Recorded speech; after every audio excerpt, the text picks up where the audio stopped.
J'ai oublié de vous dire que parmi mes nombreuses étiquettes, je suis également professeur. Et les professeurs, il ne faut pas les laisser parler longtemps. Donc, n'hésitez pas à me couper la parole. Au moment où elle m'a vu écrire métier journaliste, elle m'a dit, ah non, non, il faut barrer ça. Je lui ai dit, pourquoi? Elle m'a dit, vous faites quoi? Je lui ai dit, je suis journaliste. Elle m'a dit, non, non, mettez chômeur, c'est mieux.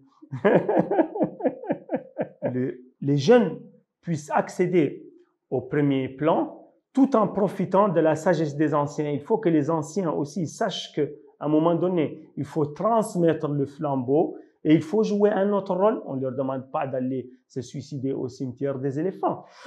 J'allais dire trouver un autre chemin, mais non, c'est vraiment pour faire de l'humour. Vous coupez ça au montage.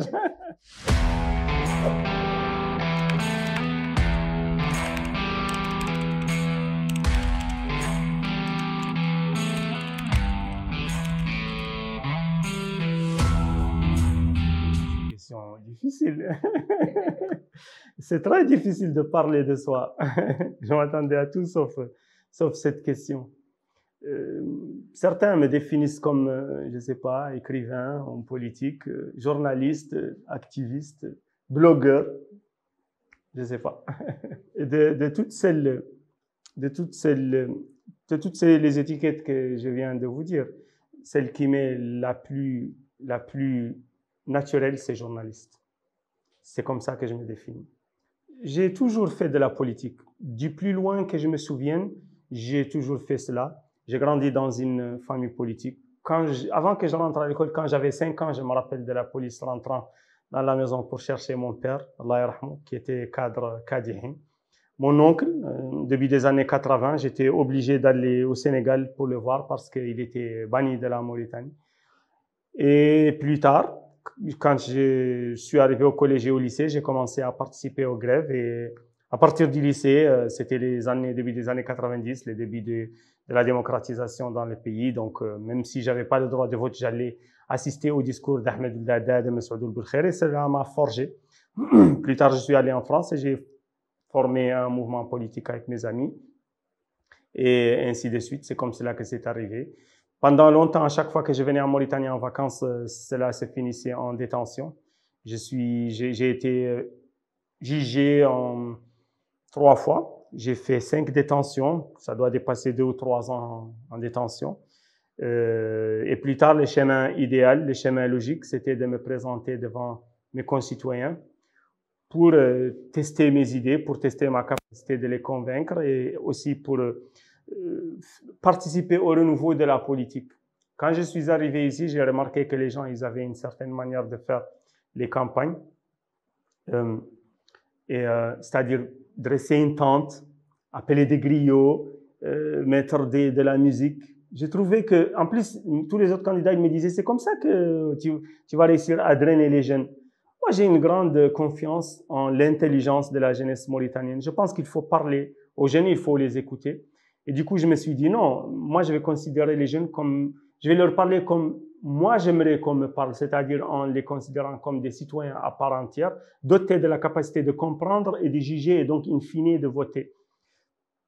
Et du coup, je n'ai pas fait de tente, je n'ai pas fait d'appel à ma tribu, je n'ai pas acheté de voix, je n'ai pas accompagné des gens pour qu'ils s'inscrivent en dehors de leur circonscription pour qu'ils votent pour moi. Pourtant, j'avais des gens que je connais qui sont dans des circonscriptions en dehors de Nouakchott-Ouest où j'étais candidat.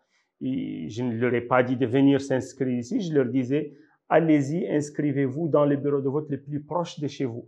Et du coup, les jours du vote, les gens, ils ont commencé à m'appeler pour me dire, il faut nous payer pour qu'on puisse prendre le transport et voter pour toi. Je leur ai dit, non, moi, je vous ai jamais dit de vous inscrire loin de chez vous. Allez à pied, voter dans le bureau de vote le plus proche de chez vous. C'est comme ça que cela se passe dans toutes les démocraties. Dans une démocratie, on s'inscrit dans le bureau de vote le plus proche de chez soi. Et ce n'est pas par hasard si le vote est toujours un dimanche, c'est-à-dire on ne travaille pas. Donc on se réveille, on marche. Vous le savez très bien, vous qui avez étudié en France, on se réveille, on marche, on vote, on rentre chez soi. C'est une opération très, très, très simple logistiquement. En Mauritanie, c'est très complexe. Parce qu'il faut payer les gens, il faut les transporter pour qu'ils s'inscrivent, il faut venir les réveiller les jours du vote, il faut les payer, il faut leur prévoir de quoi manger, il faut leur donner de l'argent pour qu'ils rentrent chez eux. Moi, je n'avais pas d'argent, je n'avais pas cette possibilité. Je n'ai pas fait appel aux bases instincts de l'être humain, c'est-à-dire la tribu, la région, J'ai essayé de parler à toute la jeunesse mauritanienne et apparemment cela n'a pas suffi pour cette fois. C'est une cause perdue, l'unité nationale en Mauritanie, puisque personne n'en veut.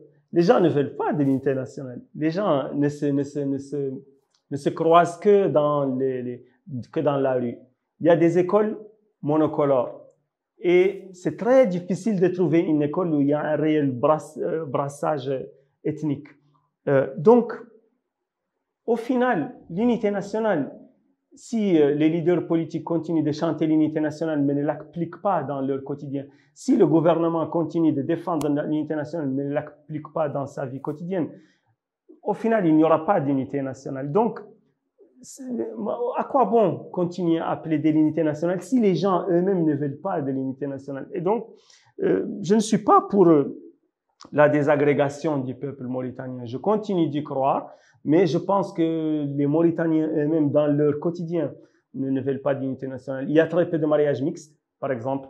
En Afrique de l'Ouest, après la fin des années de l'apartheid, il y a eu des lois pour encourager le brassage ethnique.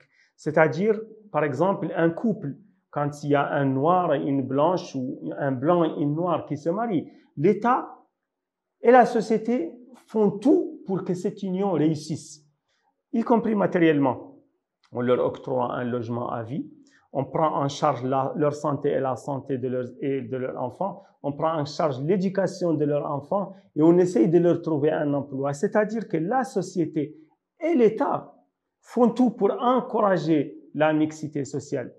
Ici, vous savez comment ça se passe. Les médias et les réseaux sociaux peuvent jouer un rôle dans la cohésion sociale et surtout dans la conscientisation du citoyen mauritanien. Avant l'avènement des réseaux sociaux dans notre pays, il y a beaucoup de choses qui se passaient sans que personne n'en sache l'existence. Il y a des gens qui se faisaient torturer dans les commissariats de police. Il y a des gens qui se faisaient malmener dans les bureaux maintenant. Même, il y avait la fraude électorale, même s'il y en a encore un peu, mais les gens maintenant, ils ont peur. Parce que les gens, ils se disent, ah, moi, je ne veux pas commettre ça. Si ça se trouve, on va me filmer, ça va finir sur les réseaux sociaux. Donc, en cela, c'est quelque chose qui concourt au développement du pays, pas seulement au niveau de la cohésion sociale. Le respect des droits de l'homme et son corollaire, la liberté d'expression, ça va. Notre pays a connu des avancées. Au début de ce mandat, c'était catastrophique. C'était catastrophique parce que on allait en prison pour tout et n'importe quoi. Et il y a quelque chose qui ne ment pas, c'est le rang de notre pays dans le classement des Reporters sans frontières pour la liberté de la presse. Au début, c'était catastrophique. Depuis 2 ans, il y a eu une évolution. On essaye de régler les problèmes à l'amiable, on essaye d'envoyer de moins en moins de journalistes en prison. Et cela s'est vu sur le classement de notre pays, qui est actuellement la 2e nation arabe dans le classement de Reporters sans frontières, juste derrière les Comores. Pour ce qui est du paysage politique, il est en pleine mutation, comme d'ailleurs partout. Il est en pleine mutation. On assiste à une page qui se tourne. Les partis politiques qui sont nés après la chute du mur de Berlin en 91-92, à la première présidentielle, ces partis politiques-là sont en train de s'éteindre petit à petit. Alors, il va de soi qu'avant de s'éteindre complètement, il y a des petits soubresauts, mais ils n'arrivent plus à convaincre personne. Les partis qui étaient des porte-voix à l'époque, aujourd'hui n'arrivent même pas à faire entrer un seul député à l'Assemblée nationale. Il y a des nouvelles forces qui sont en train de naître. Il va de soi que les forces rétrogrades, qui maîtrisent encore l'État mauritanien, résistent. Mais il est inéluctable que la digue va céder un jour. Ce n'est pas logique que dans un pays comme le nôtre, où la jeunesse représente plus de 70%, et que ce pourcentage-là ne se reflète pas au niveau du Conseil des ministres, au niveau du Parlement, au niveau des administrations. Comment se fait-il que des hommes ou des femmes de 70-75 ans dirigent et se disent incompris? Il est normal qu'ils soient incompris par des jeunes où le gap est d'un demi-siècle. Ils ne parlent plus le même langage. Alors, je ne veux pas dire qu'il faut totalement tourner la page. Il faut trouver une formule pour que les jeunes puissent accéder au premier plan tout en profitant de la sagesse des anciens. Il faut que les anciens aussi sachent qu'à un moment donné, il faut transmettre le flambeau et il faut jouer un autre rôle. On ne leur demande pas d'aller se suicider au cimetière des éléphants. On leur demande d'être utiles, mais autrement.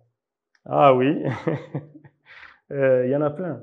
Il y en a plein. Le premier qui me vient à l'esprit, c'est à un moment, j'ai présenté une émission et j'étais journaliste dans une chaîne de télévision locale et j'ai été convoqué à une conférence de presse.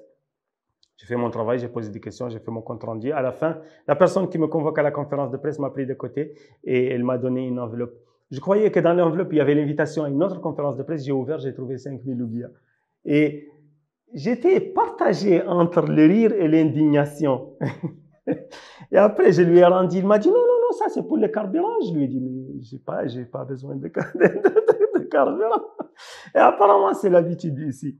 La deuxième fois, c'était à un moment, je voulais faire une demande à une administration quelconque et je remplissais le formulaire. Et la secrétaire, au moment où elle m'a vu écrire métier journaliste, elle m'a dit, ah non, non, il faut barrer ça. Je lui ai dit, pourquoi? Elle m'a dit, vous faites quoi? Je lui ai dit, je suis journaliste. Elle m'a dit, non, non, mettez chômeur, c'est mieux. En fait, le conseil que je donne aux jeunes, quelle que soit leur aspiration, c'est la persévérance. Parce que, je vais te donner un exemple. Je vais vous donner un exemple. Si un jeune décide de devenir bodybuilder ou sportif, si tous les jours il fait du sport, un jour ou l'autre, cela va donner des résultats. Si on veut faire un examen tous les jours, on travaille, cela va donner un résultat inéluctablement. C'est le travail, il n'y a pas de secret, il n'y a pas de secret. Quand on veut y arriver, il faut travailler. Alors, il y a l'autre chemin, c'est aller tous les soirs chez son cousin qui est ministre et aspirer qu'un jour ou l'autre, il vous donne une responsabilité. Mais à moyen terme, ce n'est pas porteur, puisque lui, le jour où il est limogé, vous, on va vous mettre à la porte. La seule possibilité, c'est de travailler, travailler, travailler, jusqu'à ce qu'on se rende, jusqu'à ce qu'on soit performant dans son domaine. Et une fois qu'on a accumulé certains skills, là, on va devenir indispensable et on va faire appel à vous pour ce que vous savez faire et non pour ce que vous êtes. Mais non, non, c'est impossible, c'est impossible. C'est impossible. On ne peut pas louper les législatives et se présenter à la présidentielle. D'abord, il faut que je réussisse à entrer au Parlement. Après, on verra.